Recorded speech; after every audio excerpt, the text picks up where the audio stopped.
আসসালামু আলাইকুম।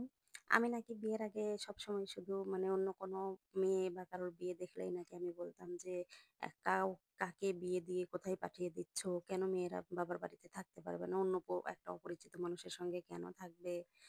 মানে এরকম প্রশ্নই নাকি আমি বারবার করতাম। তো সেটা আগে বুঝিনি। এখন বুঝি যে অপরিচিত একটা মানুষ, সেই আসলে জীবনের সবথেকে আপন মানুষ হয়ে যায়। আর সেই সবথেকে প্রিয় মানুষ হয়ে যায়। তো ঠিক সেরকমই আমি আজকে একটা আলুর রেসিপি নিয়ে চলে এসেছি আপনাদের সামনে। এই আলুটাকেও মানে আমি ওইভাবে চিনতাম না। এই আলুটাও আমার কাছে একটা অপরিচিত আলু ছিল। তো তারপর যখন আমি এটাকে মানে এভাবে ভর্তা বানিয়ে খেয়েছি, তো তারপর থেকে মানে এটাই আমার প্রিয় আলু হয়ে গেছে।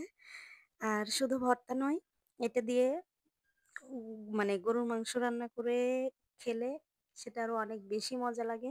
মাছের ঝোলও রান্না করে খাওয়া যায়। তবে আমি মাছের ঝোল এখনো খাইনি। আমার মানে ভর্তাটাই বেশি ভালো লাগে। আর মাঝে, মাঝে একটু গরুর মাংস দিয়ে রান্না করি। তবে গরুর মাংস দিয়ে রান্না করলে অন্য বাসার অন্য কেউ বেশি একটা পছন্দ করে না। তবে ভর্তাটা সবাই খুব পছন্দ করে।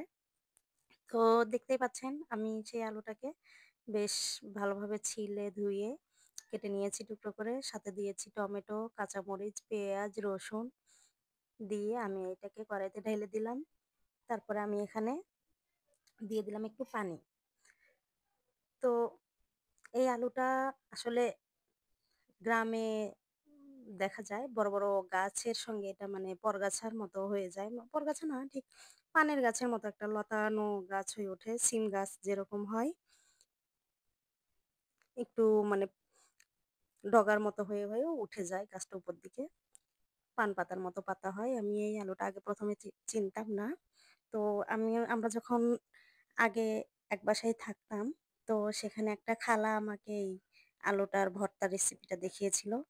১ম এ বিশ্বাস করিনি যে এতটা মজা হবে। ভেবেছিলাম হয়তো ভালো লাগবে। কিন্তু অসম্ভব যে ভালো লাগবে এটা বিশ্বাস করিনি। মানে এটা মনেই হয়নি আরকি। তো আমি খাওয়ার পরে আমি সেটা বুঝতে পেরেছি। তারপর থেকে আমার কাছে এই আলুটা খুবই ভালো লাগে।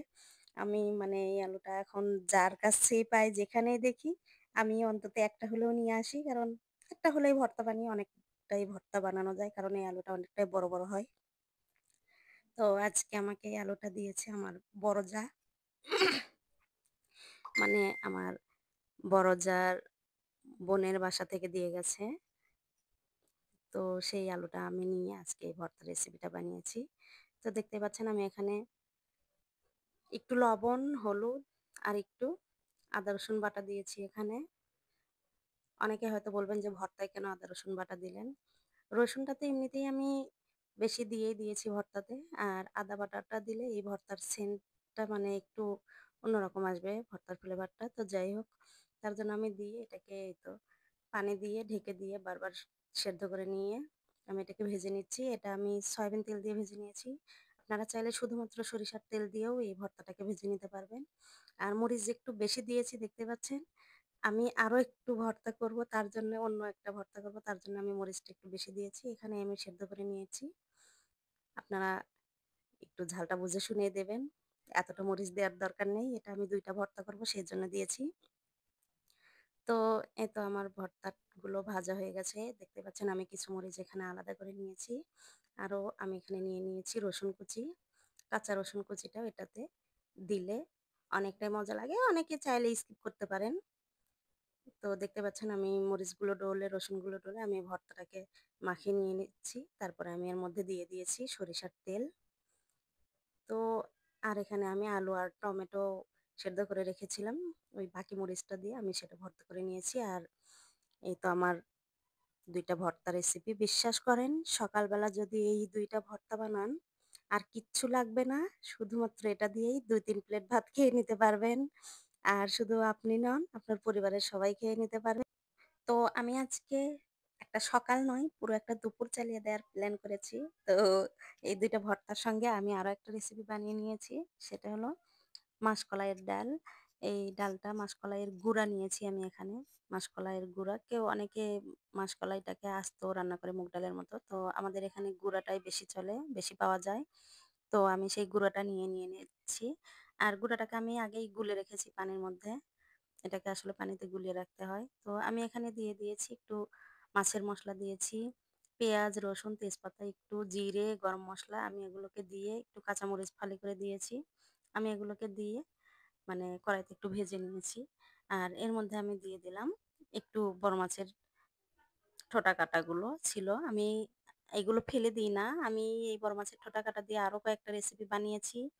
দেখতে চাইলে অবশ্যই আমার পেজে ঢুকে দেখতে পারেন। আমার চ্যানেলে ঢুকে দেখতে পারেন। তো আমি এখানে সেই ভিজিয়ে রাখা ডাল থেকে একটুখানি পানি এর মধ্যে দিয়ে দিলাম। তো এই বড় মাছের ঠোঁটা কাটাগুলো আমি ফেলে দিই না। এগুলো দিয়ে আমি এভাবে মাসকলাইয়ের ডাল রান্না করে খাই। অনেক কিছুই বানিয়ে খাই। দেখতে পারেন আমার রেসিপিগুলো। তো দেখতে পাচ্ছেন আমি এটাকে একটু কষিয়ে নিচ্ছি। আবারও আমি এখান থেকে একটু পানি দিয়ে দিলাম। দিয়ে আমি এটাকে বেশ ভালোভাবে কষিয়ে নিচ্ছি। কষিয়ে আমি মাছগুলোকে একেবারে সেদ্ধ করে নিয়েছি। আর দেখতেই পাচ্ছেন কাঁটা বেরিয়ে গেছে। তো আমি কিছু কাঁটা এভাবে একটু তুলে নিচ্ছি। আমি অনেকগুলো কাঁটাই তুলে ফেলে দিয়েছি। আর এই তো আমি সেই ভিজিয়ে রাখা ডালটা এর মধ্যে দিয়ে দিলাম। মানে ডালের যে গুঁড়া, মাসকলাইয়ের ডালের গুঁড়াটা আমি এর মধ্যে দিয়ে দিলাম। দেওয়ার পরে আমি এটাকে বেশ ভালোভাবে কষিয়ে অনেকটা সময় ধরে রান্না করব।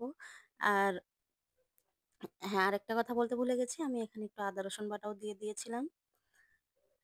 তো এটাকে আমি বেশ ভালোভাবে অনেকক্ষণ ধরে রান্না করতে থাকবো। তারপর উপর দিয়ে আমি একটু ধনেপাতা ছড়িয়ে দিলাম। দেখতে পাচ্ছেন আমি এটাকে একদম কষিয়ে রান্না করে নিয়েছি বেশ খানিকটা সময় ধরে। তারপর আমি এটার মধ্যে একটু পানি দিয়েছি। পানি দিয়ে আমি এটাকে বলক তুলে আবার একটু অনেকটাই ঘন করে নেব।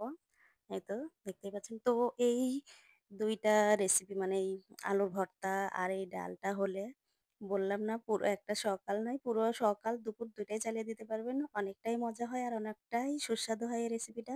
খেয়ে ভালো লাগলে অবশ্যই কমেন্টে জানাবেন। চ্যানেলটাকে সাবস্ক্রাইব করতে ভুলবেন না। আর লাইক, কমেন্ট, শেয়ার দিয়ে পাশেই থাকবেন। ভালো থাকবেন সবাই। আল্লাহ হাফেজ। আসসালামু আলাইকুম।